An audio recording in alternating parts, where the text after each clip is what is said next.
इस कलियुग में कीरेन भाषितम, कीरेन शब्द का प्रयोग किया है। कीरेन मतलब शुकेन, और शुक कौन बोलता है? शुक क्या बोलता है? शुक वही बोलता है जो शुक को सिखाया गया है। शुक अपने मन से नहीं बोलता है। यानी एक बात का ध्यान रखना, कथा और धर्म मनमौजी नहीं होना चाहिए। हमेशा धर्म गुरु परंपरा के हिसाब से होना चाहिए।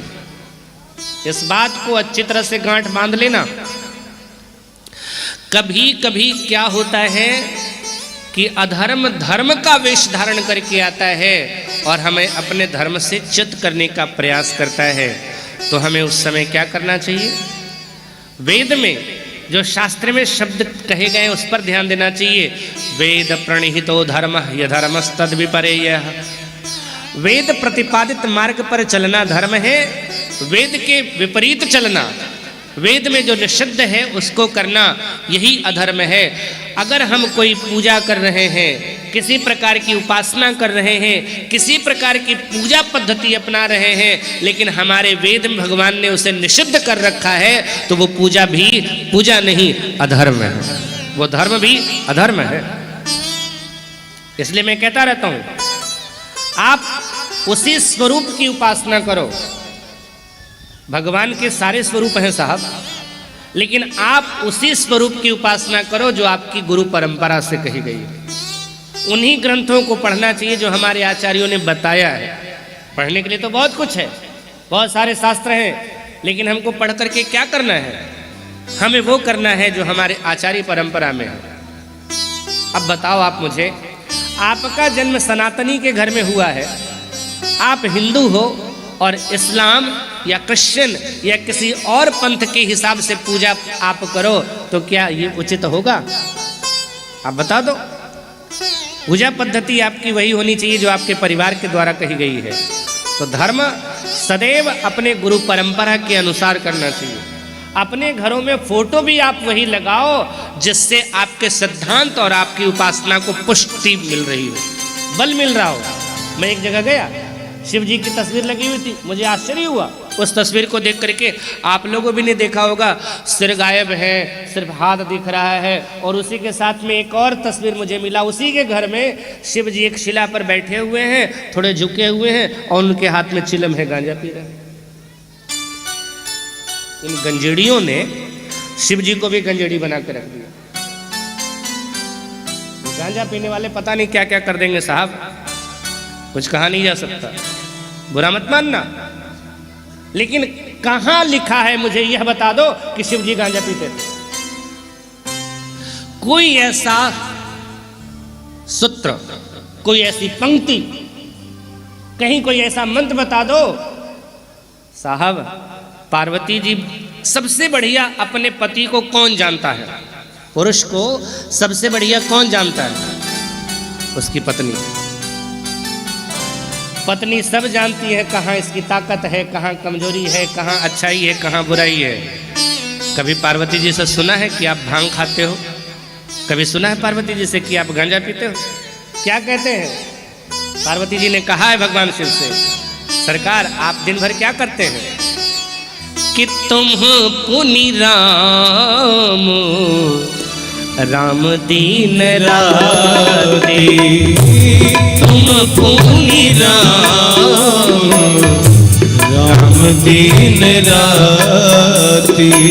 हाँ, तुम पुनि राम राम दीन राती, तुम पुनि राम राम दीन राती।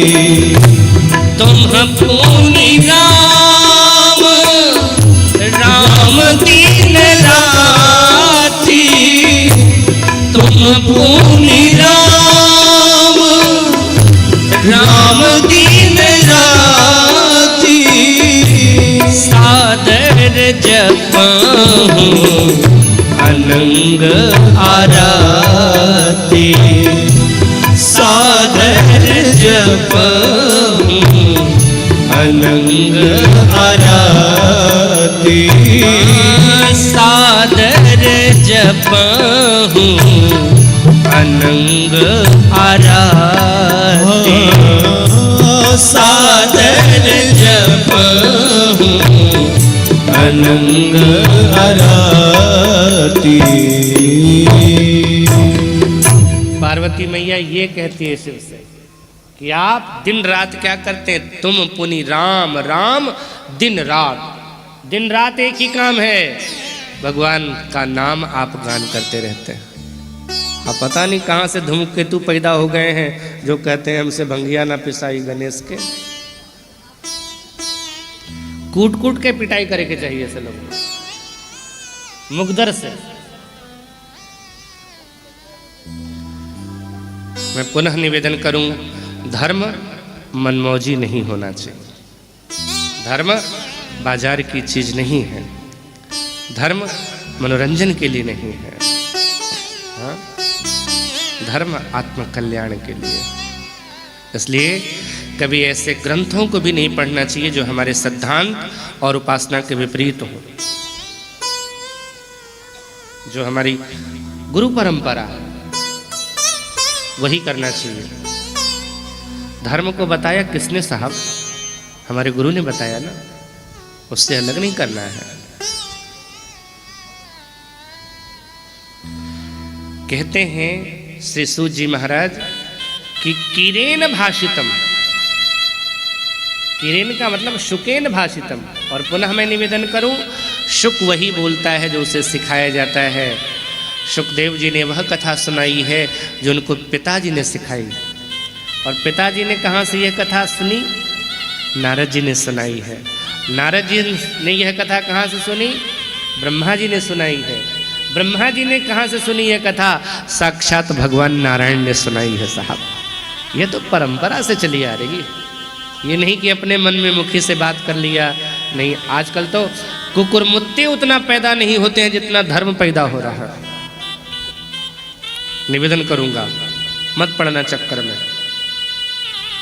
अगर कोई भी किसी प्रकार की पूजा पद्धति बता रहा है, सिखा रहा है, तो सबसे पहला प्रश्न पूछना, यह पद्धति कितने दिनों से आई प्रचलन में? और जो पद्धति 500 साल के इधर है उसको मत स्वीकार करना। हमारा धर्म क्या है? सनातन, सनातन धर्मावलंबी हैं हम। इसका तो अंत ही नहीं है साहब। और सब धर्म तो 2000-2500 वर्ष के हैं, लेकिन हमारे तो अनादि हैं। तो हम नए नए हिसाब से क्यों करें?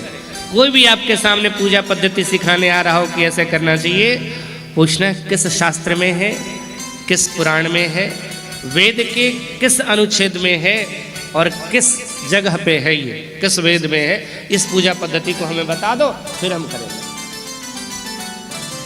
वेद प्रणीतो धर्म यह धर्मस्तद विपरीय।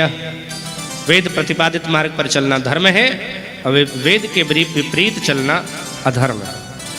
यही धर्म और अधर्म की परिभाषा है। मन को शुद्ध करने के लिए इससे बढ़कर के कोई और उपाय नहीं है। एतस्माद् अपरम किंचन मनः शुद्धेन न विद्यते।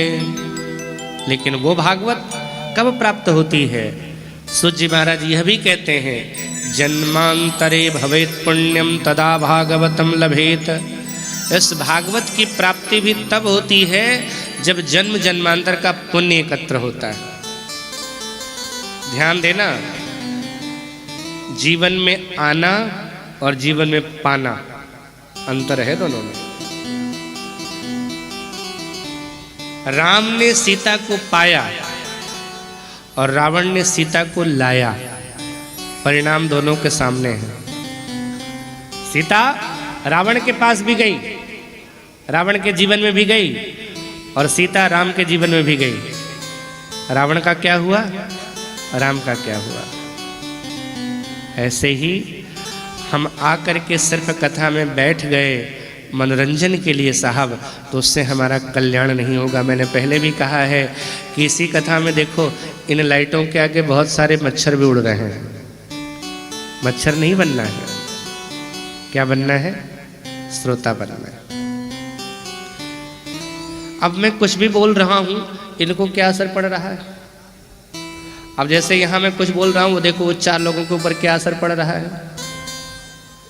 वो 4 जन जो वहाँ खड़े हैं उनके ऊपर क्या असर पड़ रहा है? कोई फर्क नहीं। कथा हो रही है कि नहीं हो रही है, कथा से कोई लेना देना नहीं। उनको अपना बाजार चलाना है, उनको अपनी बात बताना है, कोई फायदा नहीं है। अब कथा के मंच पर बैठे हैं और यहाँ मोबाइल चलेगा, कथा में आप आए हो बैठ करके मोबाइल से क्या फ़ायदा? उससे अच्छा घर में बैठ करके रहो, कोई आवे की जरूरत नहीं है। बतियावे के एकदम आराम से 24 घंटा तुम्हारे पास है, बैठ करके बतियाओ। लेकिन आप सोच लो ऐसे लोगों की कितनी श्रद्धा है जो 3 घंटे की कथा में कथा ना सुन करके वहाँ भी प्रपंच कर। इसी को कहते हैं हुइपद्रुता। प्रपंची है जीवन। जीवन में इतना प्रपंच है कि कथा के नाम पर आने के बाद भी 3 घंटा भी कथा में नहीं बैठ सकते, 3 घंटे भी कथा में नहीं रह सकते। इसी को कहते हैं हुइपद्रुता। तो ये कथा में आए लेकिन कथा को नहीं पाए। ये कब मिलती है कथा? जन्मांतरे भवेत पुण्यम, जब ठाकुर जी की विशेष कृपा होती है, पूर्वजों का आशीर्वाद होता है, जन्म जन्मांतर का पुण्य एकत्र होता है, तभी कथा मिलती है। जन्मांतरे भवेत पुण्यम तदा भागवतम लभेत। सौनक जी महाराज ने पूछा, महात्मन आप भागवत की इतनी महिमा गा रहे हैं कि भागवत की ऐसी महिमा है, क्या ये भागवत की महिमा आप बढ़ा चढ़ा के नहीं कह रहे? सूत जी महाराज ने कहा, मैं तो उतना कह भी नहीं सकता महिमा जितनी है भागवत की। महात्मन मैंने अपनी आंखों से देखा है। जब राजा परीक्षित शापित हुए, कथा सुनाने के लिए जा रहे थे श्री सुखदेव जी महाराज। साहब कोई सोच सकता है, एक बात का ध्यान देना, परीक्षित जैसे धर्मात्मा राजा के जीवन में ऐसी घटना घट जावे? बताओ, जिसने गर्भ में भगवान का दर्शन प्राप्त किया हो।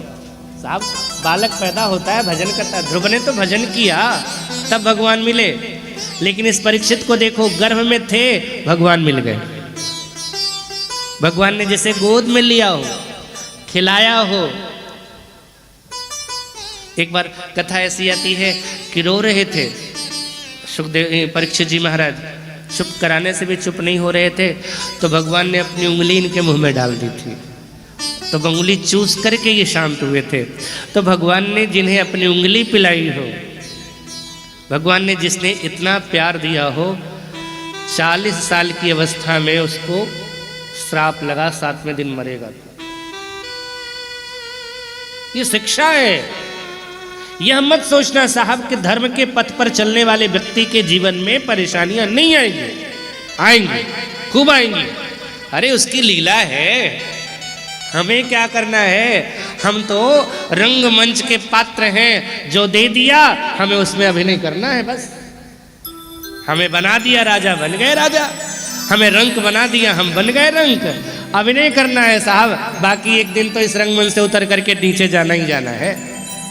ये संसार रूपी रंगमंच है, यहाँ उसने भेजा है, जो हमें पाठ दिया है वो करना पड़ेगा, और जो नहीं दिया है वो चाह करके भी नहीं ले पाओगे, ये भी ध्यान रख लो।